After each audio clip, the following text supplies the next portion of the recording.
That's why I'm moving to that direction. All right, so, yeah, so let me start again. I just want to welcome everyone to today's afternoon. So we're gonna have a really kind of the idea is to learn about, I'm getting this right, CRW, Institute of Genomic Biology. And so the purpose of today is really try to learn about what IGBs, what they do, and try to kind of explore a collaborative opportunity between the faculty of public education and the very significant portfolio. I have to say that the research and operation public engagement of IGB, and we have a large number of affiliates from 40 different departments around the campus, so it's very impressive.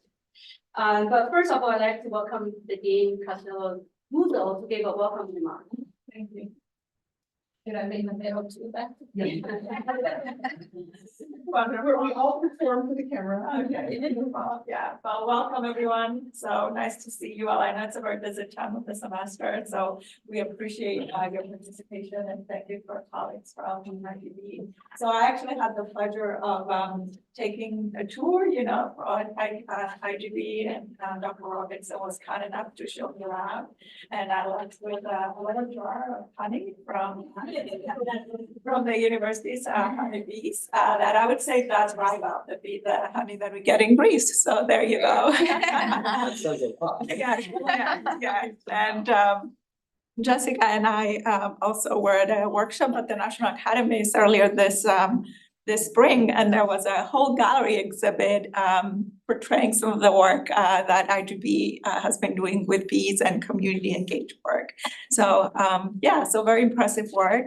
And this is part of our efforts to really support more interdisciplinary work. As you know, interdisciplinary efforts is really the hallmark of this university, and our college has really been at the forefront of this work, both with Jessica's efforts as well as faculty development efforts. They've been organizing a lot of initiatives this spring to get us connected with our colleagues across campus to identify more synergies between the work we do here in education and our colleagues across campus. And I know several of you have already worked with IGB, which is even greater. I think you can probably attest everything I've heard, really just highlighted the successful collaboration and the kinds of things that we're able to get done by partnering with our colleagues at IGB and elsewhere.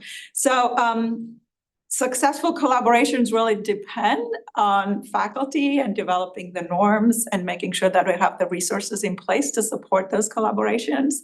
And again, that's part of our effort, this spring, to make sure that faculty have ways to get to know each other and really being more bottom up in terms of identifying ways to work together.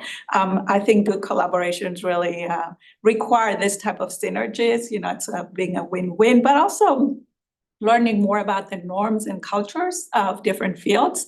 I know that takes a while as well. And, again, those are the kinds of things that we're trying to support through this initiative. So thank you again for being here. Thank you for visiting with us, and we look forward to your presentation.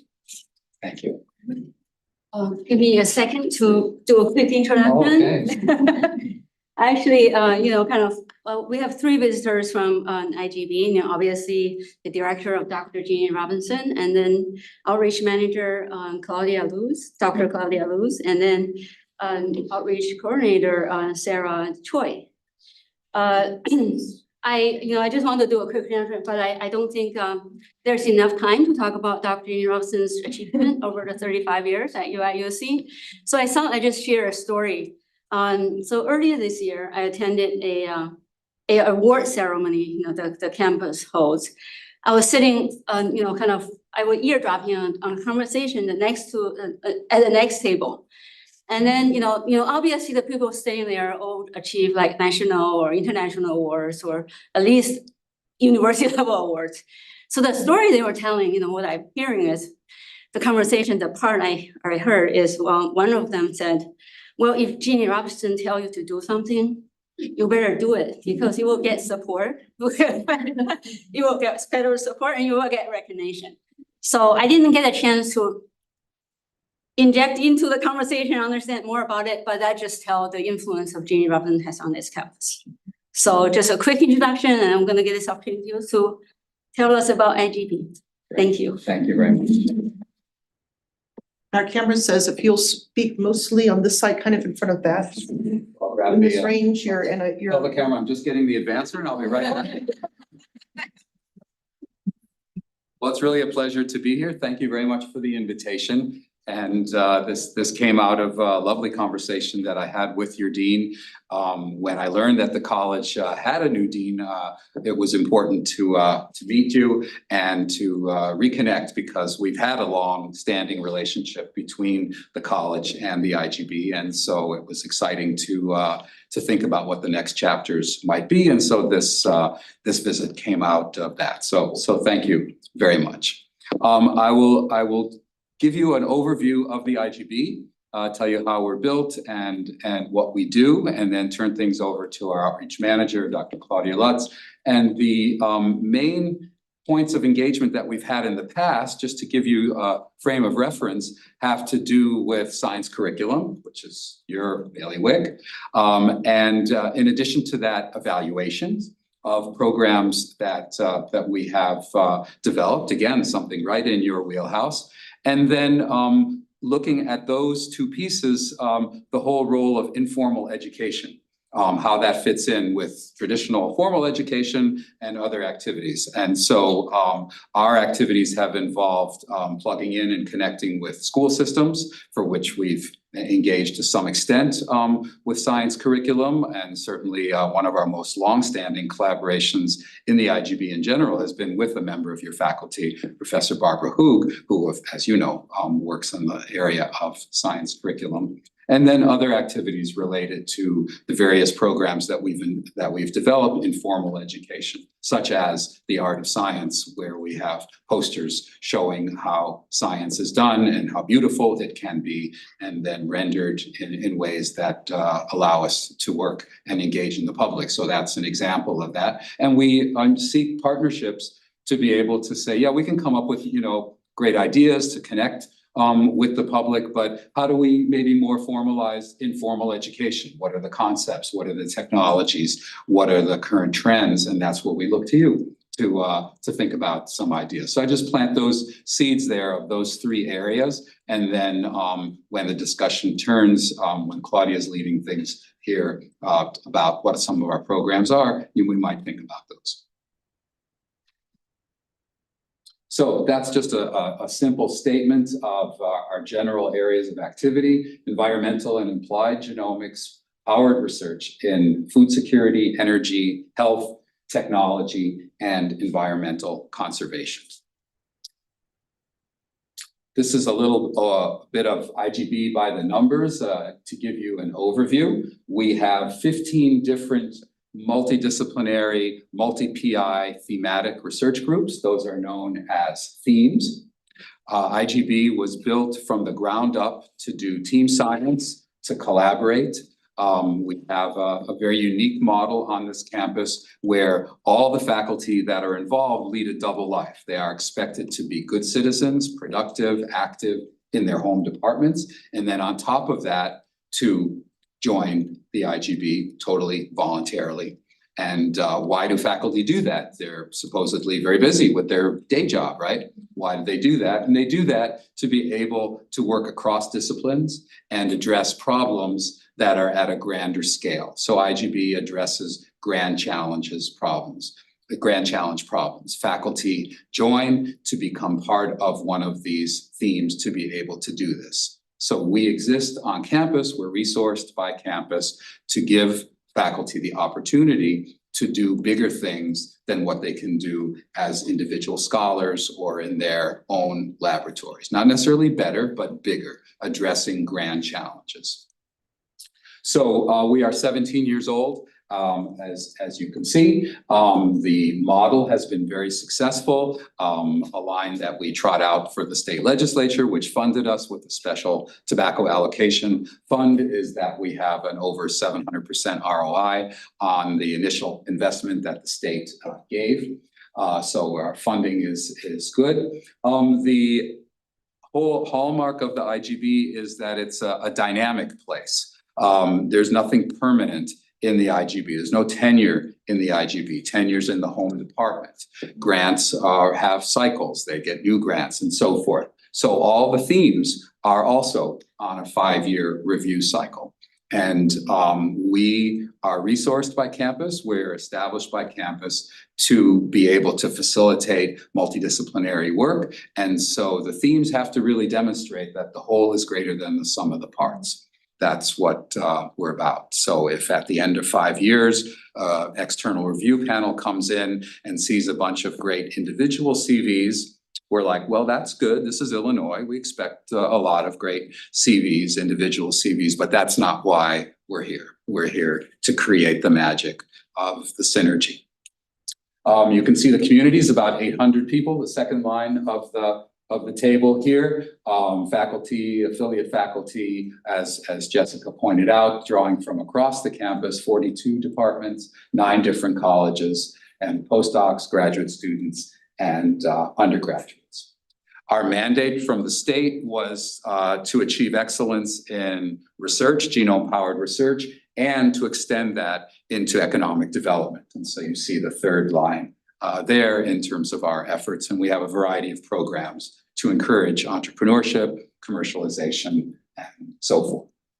Our 15 themes operate across these 4 research areas: health and wellness, technology and society, agriculture and the environment, which also includes energy, and fundamental or blue sky research.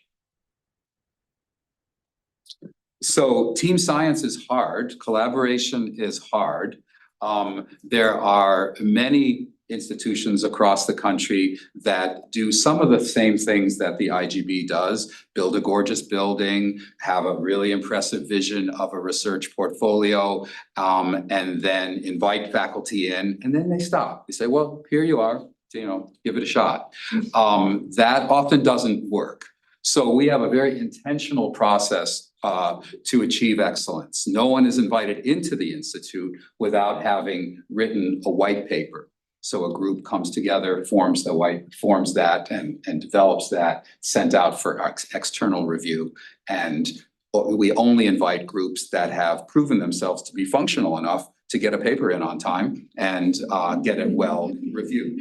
And so that's a big step right there. Because in all seriousness, sometimes a white paper doesn't get written. It's not because these are not great scientists or scholars. It's because they're very busy, and that just hasn't risen to that higher level of priority for them. That's okay. So we look for those for which it happens. So as you can see, we have this. The last point is important, and it relates to collaborative efforts, and that is, again, with this double life model, we realize that we have to provide a high level of support to make it possible. So we have really superb staff across various areas of support for the research enterprise, some of the best staff on campus. You've probably also heard that, and it's true, and we do that.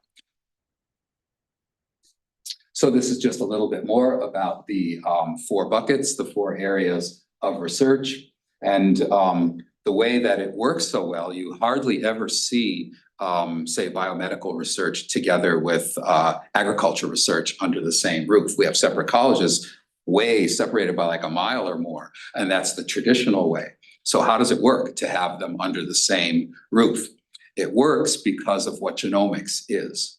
Genomics is a young science. It's still 35 years old, and it has developed in a very unique way. It's not just another subdiscipline of biology like development or neuroscience or ecology and so forth. It is something different. Another way to say this is that little girls and boys don't wake up in the morning and say, I want to be a genomicist, even if they can pronounce it. They don't do that. Genomics is a mindset. It's 2 things. It's a mindset, and it's a set of enabling technologies to realize the mindset. What's the mindset? The mindset is go big or go home. The mindset is the vast expanse. So whereas molecular biology, which had a baby called genomics, genomics doesn't look like molecular biology. It uses the same fundamental principles, obviously, but it doesn't look like it. Molecular biology is all about figuring things out at a very detailed level, one gene at a time, one part of a gene, and so on. Reductionist, and I use that word with great admiration, not a derogatory word. Molecular biology is reductionist. Genomics is looking up. Genomics is holistic. You know, forest and trees, retail, wholesale, whatever works for you, that's the difference. So as a result, people that are trying to discover new drugs to cure cancer and people that are trying to feed the world by making plants more responsive to the light have everything in common. They're using the same tools. They're struggling with the same problems in the laboratory. They have the same expansive kind of visions. And so it just works very well because of the way genomics has developed as a science. So there's a lot of crossover. And in fact, there are the 4 buckets, but many of our 15 themes occupy more than one bucket. Okay, I'm about to hand things off to Claudia by introducing you to our commitments to outreach and public engagement and to indicate to you why we do this. So we are set up as a research institute, but very early we decided to make a very strong commitment to public engagement and outreach. Hire professional staff. We have some of the best outreach folks on campus at the IGB, and really give them the opportunity to develop a very broad portfolio. And here's why. Number one, well, we're part of a land-grant university and we're all supposed to be doing this. So that's important. We, because of genomics, have a special opportunity and responsibility to act on goal number one there. And that is genomics is taking over in many ways and emulating the digital revolution. We're in the earlier days of the genomics revolution. Genomics, because of the way I just described it, that where it sticks its hands in everything, it is involved with everything. And the digital revolution was based on the fact that the cost of computing, as it gets cheaper and cheaper and cheaper, more things can be done with computing.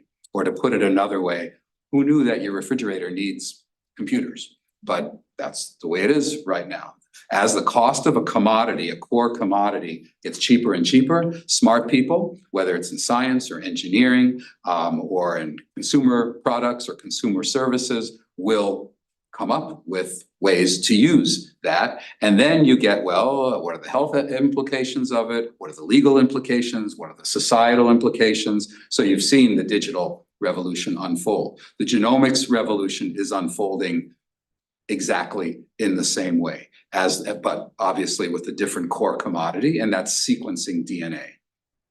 As the cost of sequencing DNA gets cheaper and cheaper, more scientists use it, more engineers use it, more devices are built, more consumer services, consumer products, and so forth. Like, did you know, for example, that you could send your genome in and then a company will tell you what kind of wine you prefer? We would say that they're out a little bit ahead of their skis there, in terms of the science, but they're out there and they're doing that. And so that's the kind of thing that's happening. So we have a special opportunity and responsibility to explain genomics to the public. And as Claudia will tell you, we have a variety of programs that are designed to do that. I'll just name one, our Genomics for Judges program. And I think one of our very first G4s, Genomics 4, was Genomics for Teachers, wasn't it? With Barbara on that. So maybe over 10 years ago now, I think. And then we've done a variety of those programs, Genomics for Judges, Genomics for CEOs, Genomics for Reporters, Genomics for Faith Leaders. Claudia might mention that, one of our newest programs. And so we have this opportunity. So we have an aspiration to become like the Mayo Clinic for genomics, a source of cutting edge research and dissemination of trusted information in that space. Secondly, we are a research institute, and I don't need to tell this group here that many funding agencies require very, very formal programs, very well-developed programs of public engagement, sometimes in the classrooms and so forth. And so again, with this double life model, how can we make that easier for faculty? How can we make their grants more effective? Some of our best scientists might not be the best people to dream up outreach programs are the ones you want to have in front of the public. So everyone has their specialties. So we say to our professionals, let's develop some programs. And then to the PIs of the proposals, we can tell them, you know, shouldn't be a barrier for you. You work on the science, and for the public engagements part, we've got programs. We've got over a dozen different programs. Look at the website, pick one, change it, talk to Claudia, put it in your proposal, plug and play. And then if it's funded, we'll work on it. And so that makes the proposition a little more attractive for faculty, lowers that activation barrier for developing proposals. It's also possible, number 3, to seed philanthropic relationships. So we are a research institute. We don't graduate students. So colleges make their friends every year, every graduation, hundreds at a time. We make our friends one at a time at events. We don't have alums. And so getting out to the public, like being at the Field Museum where we had 10,000 people visit our exhibits, a way for us to get out there, meet people. Some will say, hey, we really like what you're doing. And we've developed relationships, philanthropic relationships that way. And then finally, last but not least, of course, is we're providing great opportunities for students, graduate students, undergraduates, and postdocs to engage in explaining science to the public, to learn how to do that. We provide some training for them, informal training. We've done some formal training, mentorship program, workshops, the Alda Center we've invited in, for example. We've had some local experts come in, and we see this as very important, and we are taking steps to even formalize that further so that the IGB can be seen as a place for students on campus to get training and get certification in public engagement. And so with that, let me turn things over to Claudia.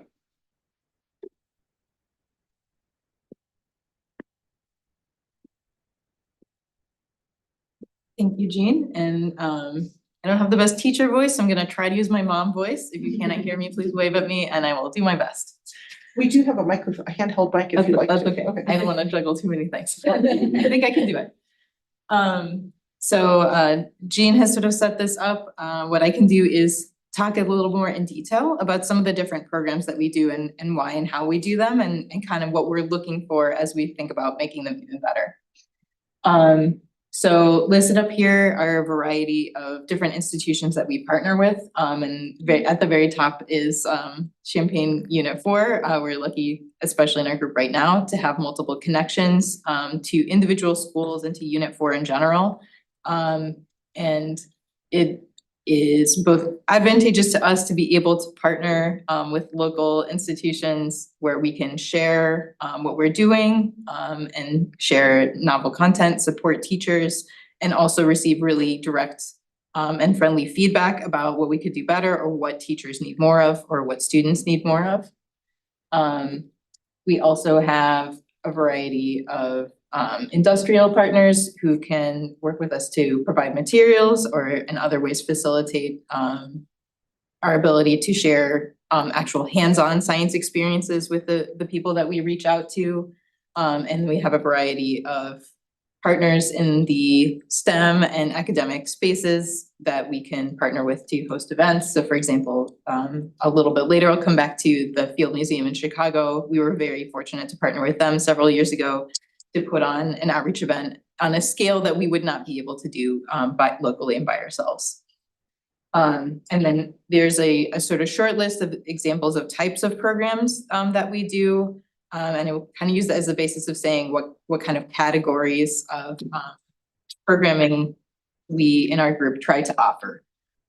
So first of all, and perhaps foremost, especially for this group, we really try to offer events and programs that reach out to our Champaign-Urbana community to strengthen the connections between the university and the community, to share with the population that we have the most direct access to what genomic research is doing and how it, as Jean mentioned, is already impacting them, will continue to impact them, and hear back from the community what their concerns are, what their aspirations are, and feed that back into the research that we do.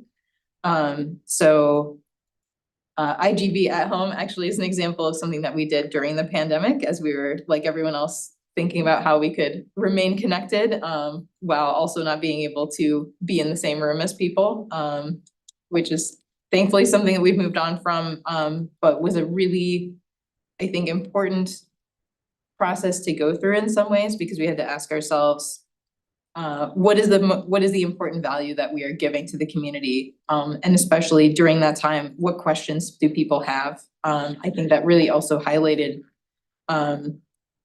as COVID did a lot of things, how impactful genomics really is in people's daily lives without them realizing it. So suddenly everyone's talking about, like, what is a PCR test? What's the difference between a PCR test later on and a rapid test at home? Those are fundamentally genomics related questions that no one cared about, and then suddenly lots of people cared about.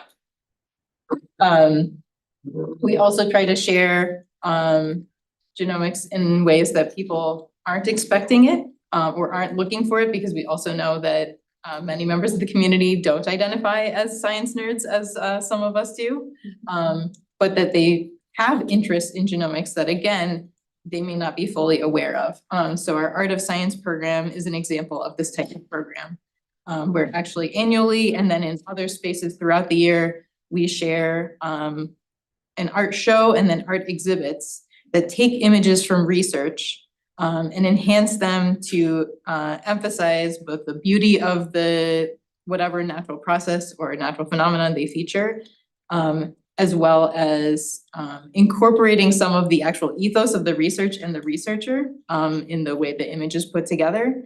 And so the goal is to have a striking image that's out in the public that someone sees, and their first thought is not, oh, that's a biology picture and I don't really like science. Their first thought is, what is that? And I want to know more about what that is, or I'm just curious, or I like that, or maybe even I hate that. But they're drawn into engage with that image because of how it strikes them visually. And that's another opening to engaging with someone who might not otherwise have chosen to engage with, say, a science event. And then Genome Day is another example of a large-scale public free event where we're really trying to invite families and community members in just to do something fun on a weekend, explore some ideas, and then go home, maybe not only learning some new science concepts they didn't know before, but also just having one more positive interaction with science and with the university that they didn't have before. Jean also alluded to our Genomics 4 program, which is a series of workshops that's for professional groups. And the goal of that, again, is to highlight how genomics might be impacting that particular professional group, and giving them new things that they need to learn about or changing the way that they do things. I really like using the example of judges. Genomics for Judges was one of the first of these workshops that we offered.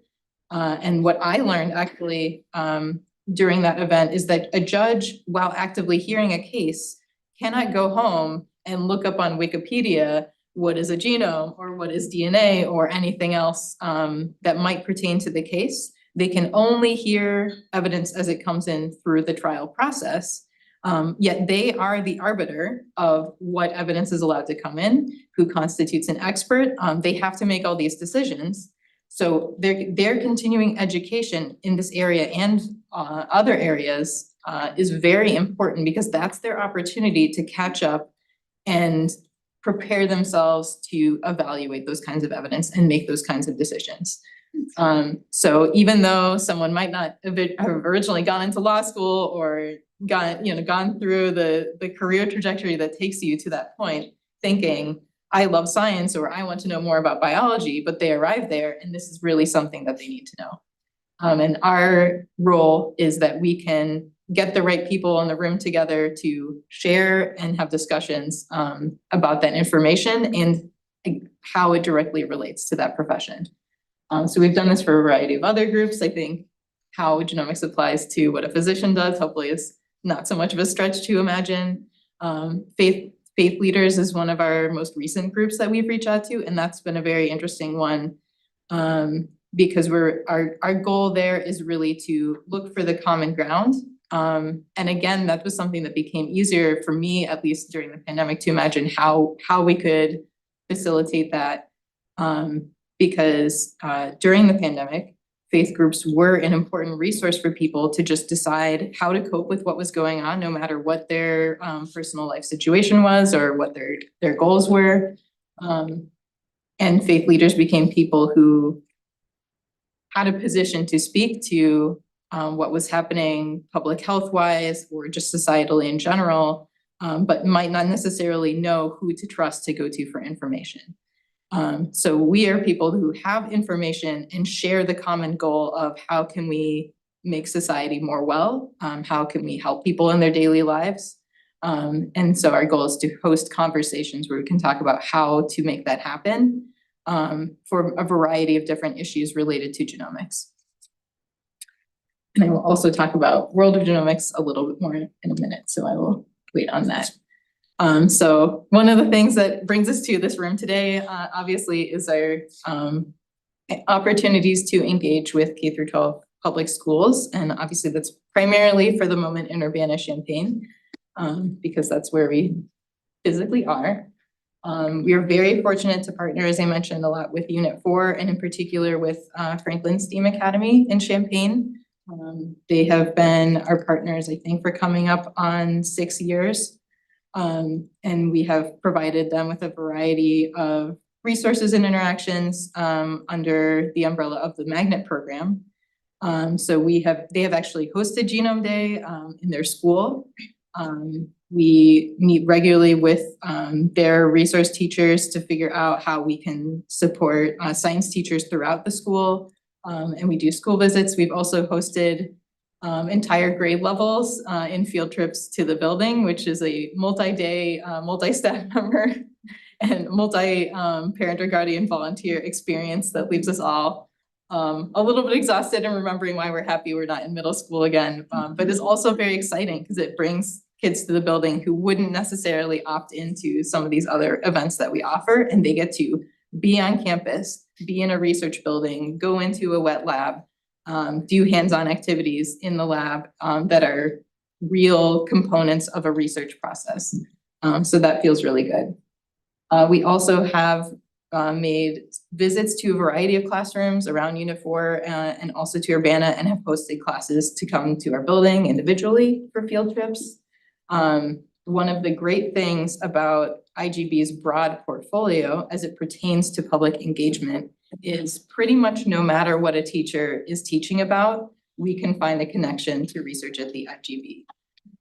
So even though physics is not my forte, chemistry is not my forte, we have faculty in the building for whom that is their home department and that is their forte, and we can work with them or work with trainees in their lab to get ideas for what would make a good activity, and then we can connect that content and sometimes those researchers with teachers for whom that is what they're interested in engaging with. We've also, in the past couple of years, found a real avenue for engagement by visiting elementary school STEM nights. Apparently, the coordinators do talk to each other, and so once you get on one list, we've gotten on a lot of lists, and that has also been a really fruitful way for us to engage with many members of the community over the course of an evening and share some hands-on science.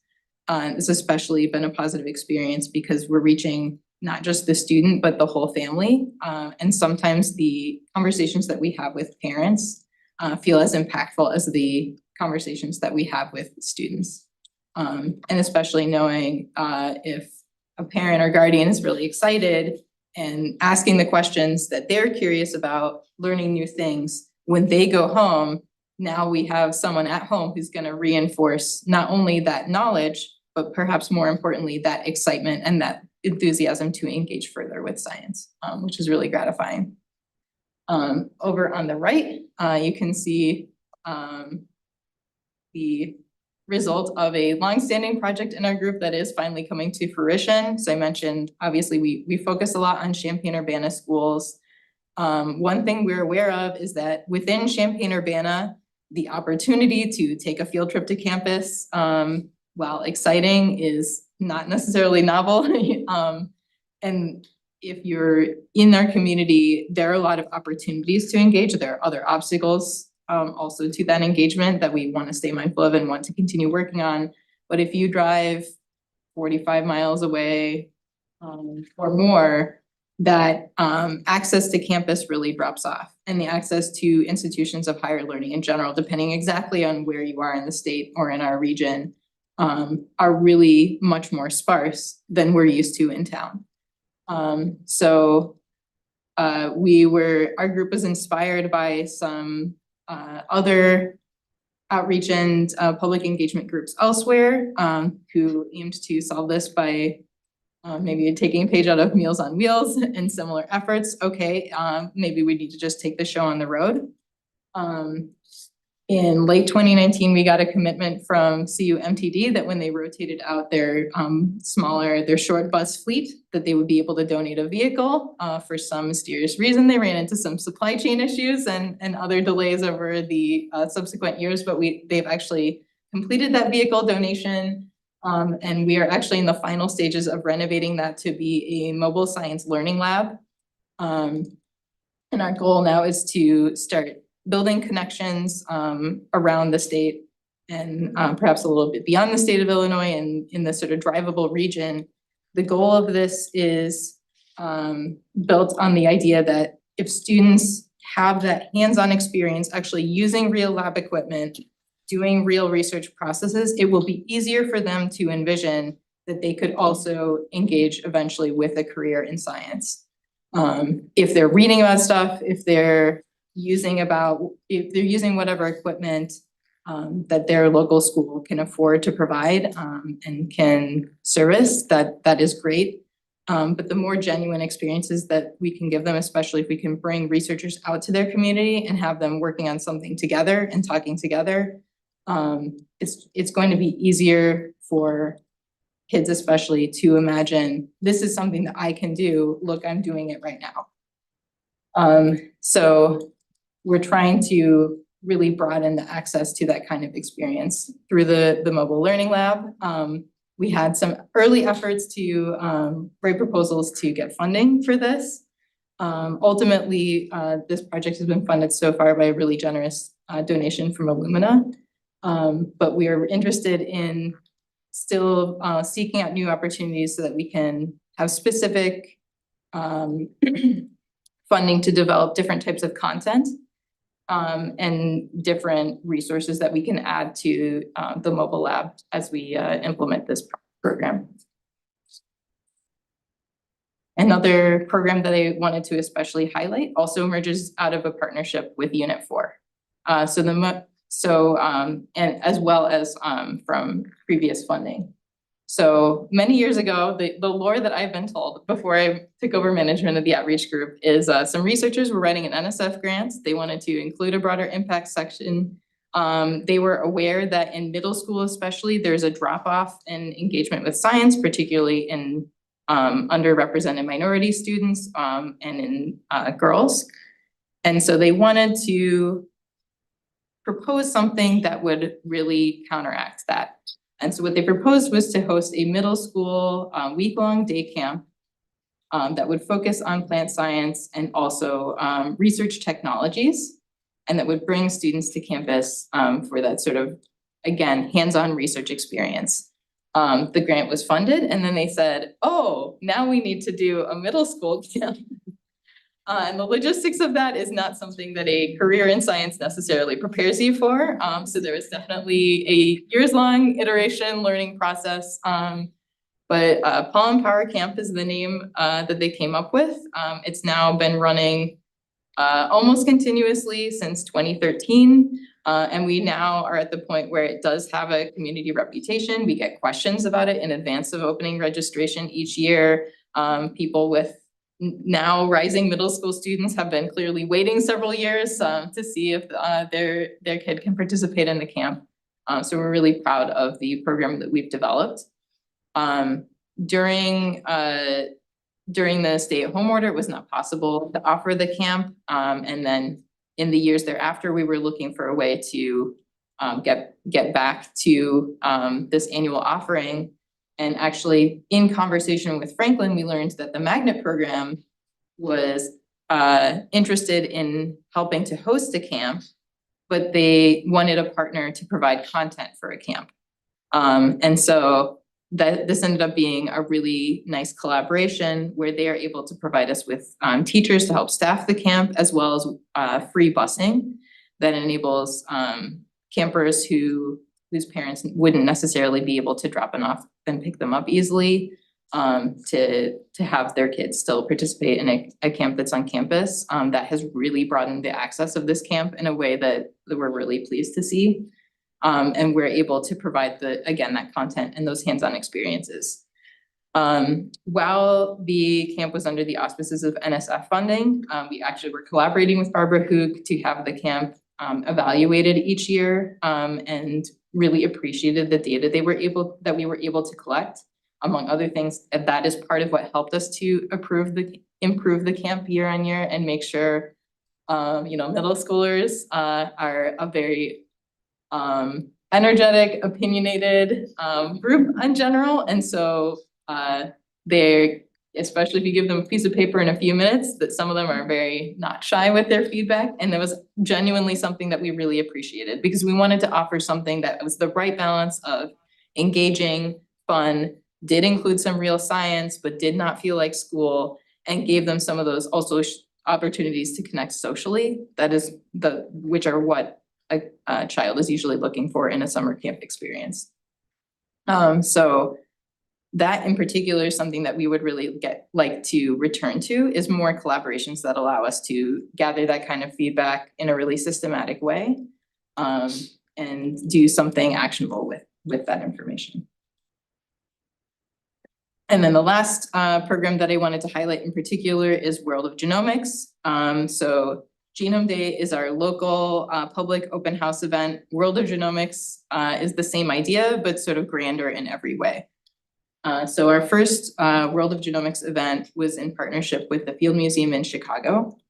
Subsequently, we've also hosted a World of Genomics at the St. Louis Science Center and at the National Academy of Sciences in Washington, D.C. And we are actually aiming for a new World of Genomics at the Museum of Science and Industry in Chicago this October.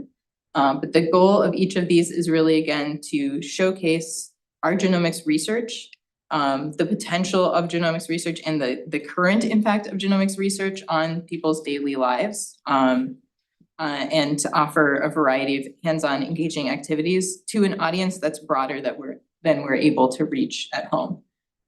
So at each of these events, over the course of a day to several days, we've reached on the scale of 5,000 to 10,000 people, which is a lot for us coming from here. And it's also been really pleasing to see how people arriving thinking they're going to get their regular museum experience, then get something additional. And especially gratifying are the questions we get where people are really taking what we're showing them and relating that back to, oh, I have a friend who has this kind of disorder, or I have this question about how genomics pertains to health, or are GMOs okay to eat or not, or how should I think about that? Providing information that supports people to come to conclusions about what's best for them in their life is really an important part of what our group is doing. When we do these kinds of, especially large scale informal learning events, we also really want to know, what do people walk away with? Not only did they learn something new, but did we change their attitude at all? Do they feel increased or trust or increased alignment with the scientific process in general, or with the University of Illinois, or with genomics research in general? Did we address any apprehensions that they have about science or about specific technologies? Are we staying aware of what people's real questions and concerns are, so that we can think about how to address them better in the future? But I know, at least for myself, when I roll into museum with my kids, the very last thing I probably want to do is fill out a survey or take some kind of a quiz. So our group has talked a lot in the last few years about how can we evaluate people without them realizing that that's what's happening, without putting that name on it, so that it's something they're excited to engage with. And we also get actionable information out of it. So this is something we're also interested in collaborating with anyone who also finds that question really exciting and motivating.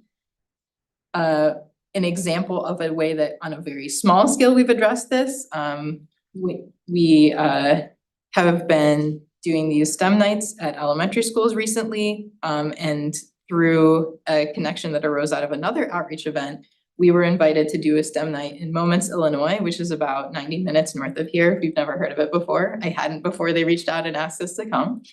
And because this pertains again to our mobile lab program and thinking about the potential impact of that program and how we would try to measure that impact, we just wanted to answer a question as simple as the content that we bring out there, will it be new to people? So we, when we went to that STEM night and then we went to some subsequent local STEM nights at elementary schools in town, we put out a sheet of paper, and for each of our activities, we had a roll of stickers and two sides of the paper. If it was an activity that you'd done before, you could put your sticker under, for example, I am a microscopy expert, or I am an entomology expert, if you had held any of the creatures that we brought out to the STEM night before. If it was a new experience to you, you still got to put a sticker because we're not gonna deny anyone that experience. But you could put your sticker under, this is my first time touching a tarantula, or this is my first time holding a cockroach, or this is my first time using a microscope. What we did find, first of all, this is a great way to evaluate kids' experiences. They're all very excited to pick out a sticker and put it on a sheet of paper. And also that some of the experiences that we brought out to Moments really were novel to that school in a way that maybe in town we're a little more saturated on certain types of outreach offerings. So again, that's kind of our rudimentary attempt at this. We are really interested in doing more in this vein, to learn more about the impact that we're having and how we could improve the impact that we're having. And then finally, we just wanted to quickly introduce the members of our group, both again, maybe repeat one more time the names and faces that are here today, and then also show you the people that could not be here today. So there's myself, I manage 4 other people. Dan Urban is actually the project lead for the mobile learning lab, and also leads a lot of our interactions with Franklin Middle School. Sarah Choi, who is here today, also helps a lot, especially with our K-12 public engagement, as well as keeping us all online, oftentimes in ways that I'm not organized enough to do.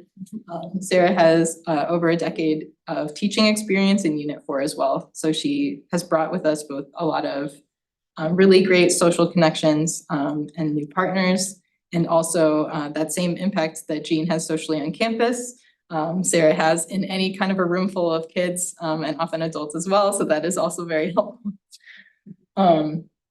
Danny Ryerson is one of our other outreach coordinators and leads some of our professional opportunities for people on campus, as well as helping us to connect to the OLLI program, which is another really important way that we engage with the community.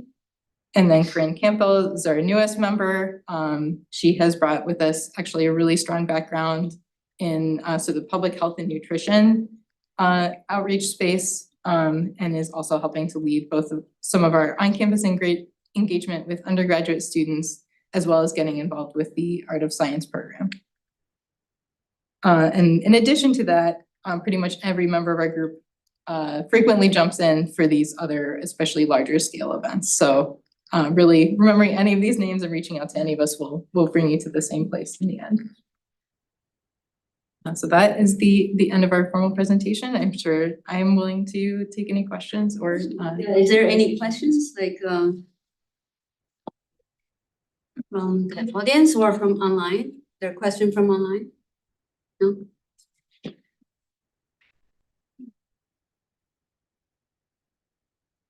So maybe I can start like a question. I know like the conversation is somewhat focusing on education outreach, right? Kind of that's kind of the entire area. I'm just wondering, you know, let's probably show my limited understanding of genomics. So is there other ways like, you know, kind of, you talk about the genomics as a field impact on a lot of like judges and teachers and in many different ways. So is there a way that genomics maybe impact how like a school organized, like how we develop teachers or how like an organization in life in a way?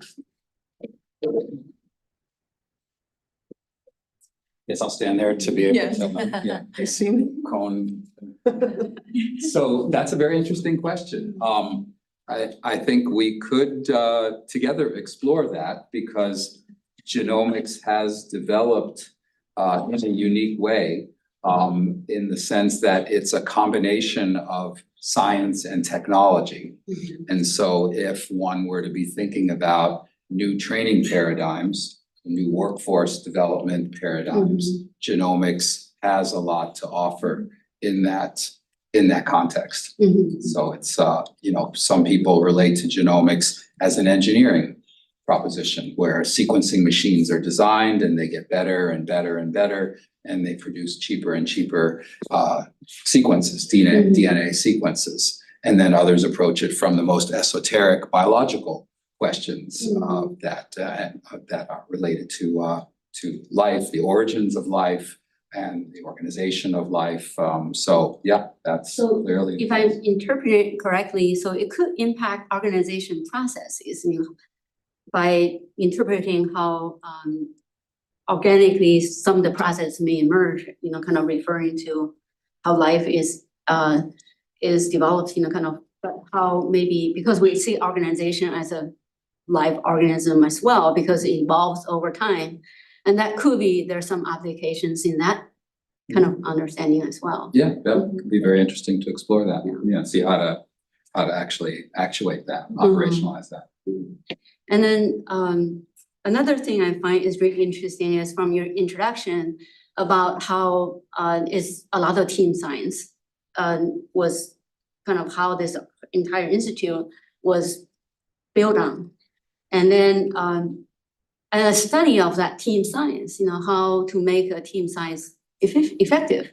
That could be also maybe a research area that will kind of, I'm pretty sure some of the college education faculties are maybe also interested in terms of how, you know, organization of teams and how and that could be also another area. Yeah. In addition, I'm not saying like there's a lot of like outreach in terms of education are discussed, you know, I'm sure a lot of faculty are interested in those areas, but I'm saying, you know, there's other areas we Sure, can probably that's explore very, as very well. creative thinking. right? We have someone who is studying the IGB now, Professor Will Barley from the Department of Communications in LAS. Some of you may know him as an organizational scientist. And he has been studying the IGB for the last couple of years. He's actually spending his sabbatic in the IGB. So he started with a quantitative study and has some really exciting results that they're in the process of getting ready for publication. And he wants to understand qualitatively the stories of people that relate to why the impact of the IGB on career development has been so positive. Oops, I gave it away by accident. And so he's interviewing people Yeah. who have had that. Yeah. So yes, and that's very. and in fact, there is, as you probably know from your question, there's a science of team science. And Yes. so and he's part of that professional group and IGB is a prime candidate for subject for that kind of study. I think if I could combine your two questions together also, maybe, and try not to overreach with that. One of the things that we were talking in particular with the Franklin teachers about pre-pandemic is how we could take, again, some of that philosophy of genomics and do something they already wanted to do, which is strengthen how the different research subjects coordinate with each other within the school. I think that everything that happened in subsequent years left teachers way too stressed to sort of have the extra bandwidth for that. But genomics is not the only way, but is one way to imagine how you could organize a unit that draws a bunch of different topic areas together. So obviously it impacts in biology. It has we maybe feel too obviously Also connections to chemistry, and looser connections to physics. But really it also connects to history. It connects to any kind of a sociology related class. There are plenty of pieces of literature you could read in an English class that relate back to questions that also involve genomics. And a big area, honestly, that makes a good example of that is public health. So that those content areas can be pulled together with a common narrative, and although it would be a lot of extra work and involve some of the like team science challenges and approaches, it would be really cool if teachers had the time and energy and the resources to coordinate so they were all simultaneously teaching units that tied in together and Like curriculum design. You know? exactly, yeah. Yeah, that's very interesting. Just Thank you. This was super exciting. I'm wondering if you have any opportunities to directly involve teachers in the design of some of your outreach activities. In particular, I'm thinking this is all great, but in some cases, I imagine because of capacity, it might be like a once-off, right? So the more we can involve members of the community in the design and in some form of train the trainers, Right, type of yeah. model, where there could be more sustainability and more opportunities, to engage, versus just a once-off. Right, yeah, I think we have a number of different answers to that, none of which are probably perfect. Not to pick on her too much, but that was one reason why we were really excited to hire Sarah. I was sad as a mom in Unit 4 that she was leaving teaching, but very excited as a coworker to get someone into our group who has that direct teaching experience and can give feedback not only on content, connecting to standards, but also things like, hey, if you have a bunch of second graders doing this, how are you really gonna get them back on task when they get distracted by these things? So that does highlight exactly what you're saying, that having someone who's on the ground all the time, seeing what's working and not working is really important to get their feedback on what we're designing. That's also another reason why the connection to Franklin has been so fruitful, because it does give us a lot more opportunities to talk directly to teachers. Otherwise, you're right, it's a lot more one-off. A teacher asks about a field trip or invites us out to their class, and we may go back and forth with them about what activity we can bring them that day. But another thing I had in mind, actually to think about as we're planning this presentation is, even for those single time interactions, we haven't developed a perfect way to follow up afterward and really get feedback. How did that go? Did you see a lasting impact with your student on that activity? What could have made it better? It could also serve as a great professional development for teachers on the side. Yeah. Not just the logistical. Yeah, I know again, so I actually was in Barbara Hughes' Project Neuron program. That was kind of my introduction to outreach as a grad student in some ways. And that kind of program does provide that like back and forth interaction with teachers that's very helpful for both sides.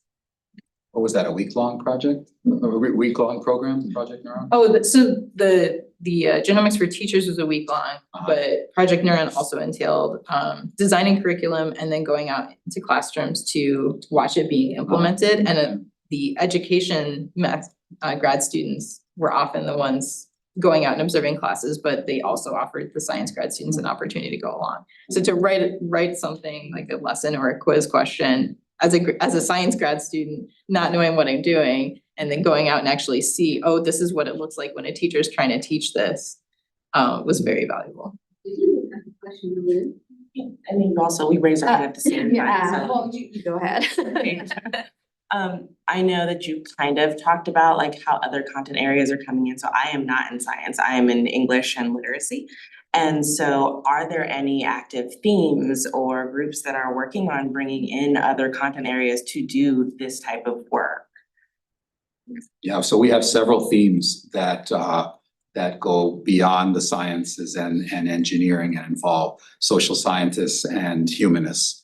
One of the themes is one of our newest is the Center for Indigenous Science. It's headed by Ripon Molly in anthropology and Jenny Davis who's an anthropologist, who's the director of the American Indian Studies program. And that group brings in social scientists and humanists, and the goal is to be able to integrate Western science and indigenous science and address some of the big grand challenges affecting health and wellness, mental health, environmental issues that are associated with the tribal nations. So all forms of expertise are involved there. And then the second theme is called genomic security and privacy, which involves computer scientists, it involves biologists, faculty of law, faculty of business. And so the issues there are that, so I'll just put it this way. So when all of us rely on our credit cards and we get hacked every once in a while, it's like a nuisance. You get a text and you know, you stop payment, you're not reliable for anything.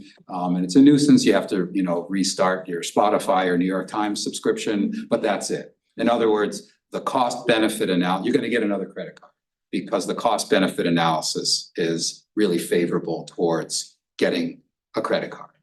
For genomics, it could be a little different. You might be sitting at your computer late at night and you might get an email. This has never happened before, but it's entirely plausible. You get an email saying, we've got your genome and we can digitally alter it to be an exact match for that killer that they're looking for over there. And if you don't send $50,000 worth of Bitcoins in 10 minutes, we will do that. And so that's a different calculation of risk and benefit.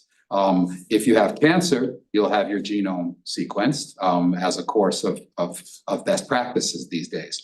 But if you're healthy, you know, you think about it. Are you interested in genealogy, or do you want to see whether you have a tendency toward one trait or another? Many people are ambivalent about those things. Cost benefit ratio, in other words, very different than for credit cards. So how do we ensure privacy for genome information? By providing security to encourage people to have their genomes sequenced, not necessarily predict what wine they want, but to help the whole genomic medicine enterprise. Because for that to be a big force, we have to have genomes of healthy people, genomes from all parts of the country, all origins, and be able to then derive information from that. And if the risks are too high, people won't do that. So that's a group that looks at the legal issues, they look at the business issues, their historical aspects. Underserved populations have really been traumatized and damaged by genomic information being misused. And so we bring all of those disciplines together in that context as well. I have another question. Yeah. No. I study human resource development, so workforce development is my interest. So I'm just kind of curious, some of the activities that IGB do, it seems like mainly focus on current students and current education. So I'm kind of wondering, is there some activities maybe not presented today that targeting like upskilling or reskilling of the current adult at the community for as a local workforce development, or if not, is something IGB will be interested in? Yeah, Claudia and I have spoken about this, and we do have an interest in it. The area that's most ripe for that kind of thing is something called bioinformatics, which is a hybrid of biology, especially genomics, and computing. So genomics can only travel as far as computing will take it. It's a big data science, and when you get something off the sequencing machines, it doesn't tell you anything. You have to interpret it. You have to use computing programs to be able to derive knowledge from the sequence. And so computing and training in those areas is something that could really be very important and in the workforce development context. There are never enough bioinformaticians in the workforce. And so that is an area that is ripe for that sort of thing. What we don't have in this town are big employers of those kinds of professions to drive that. But close by in Chicago, there are many. And so like the campus has a bioinformatics program, those students don't have any problems getting jobs, when they go. And so we could be involved in some kind of a configuration like that. Excellent. We probably like is 15 after 1 o'clock, so we probably need to kind of move everyone to the O'Reilly for reception. And further conversation. Great. Thank you. Thank you.